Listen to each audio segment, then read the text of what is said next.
épouse d'Emmanuel Macron investie dans l'ombre dans son rôle de première dame, Brigitte Macron était devant les objectifs pour le fameux défilé du 14 juillet. Cette année, elle a misé sur le jaune dans sa version pastel pour applaudir les femmes et hommes au service de son pays. Le traditionnel défilé militaire du 14 juillet s'est déroulé sans accroc ce 14 juillet 2023 matin à Paris sur les Champs-Élysées en présence d'Emmanuel Macron évidemment et du Premier ministre indien Narendra Modi, invité d'honneur à l'occasion de la fête nationale, malgré un climat sécuritaire tendu. Les forces morales de la France constituaient le thème du défilé. La réserve opérationnelle a été mise à l'honneur, dont le nombre sera plus que doublé d'ici à 2030 pour atteindre 80 000 volontaires.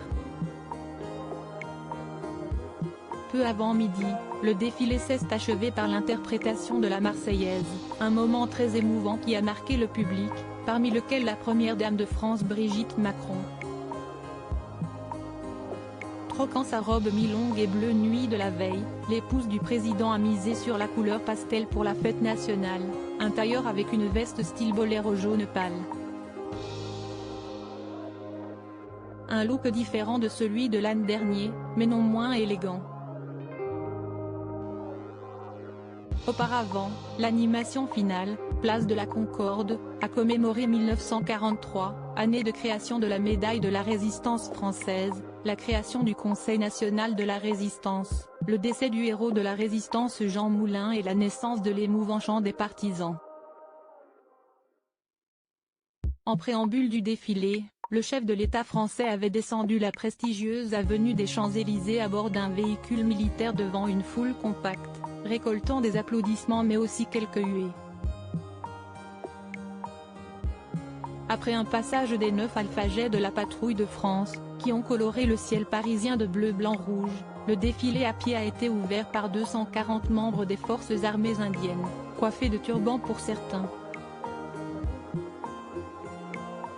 Les liens entre Paris et New Delhi renforcés malgré les critiques. Paris et New Delhi célèbrent cette année le 25e anniversaire de leur partenariat stratégique, que la France ambitionne de renforcer pour peser dans la zone Asie-Pacifique, bien que l'Inde soit accusée par des ONG de dérive autoritaire. Les écologistes français ont critiqué cette visite.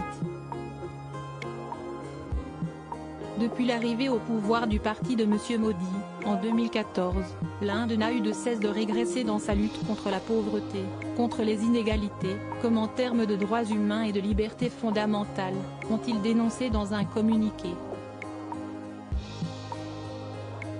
La présence à Paris de Narendra Modi sera l'occasion de discuter des modalités d'achat de 26 nouveaux Rafales de Dassault Aviation en version marine pour le porte-avions indien, ainsi que de 3 sous-marins, une acquisition à laquelle New Delhi a donné jeudi son accord de principe.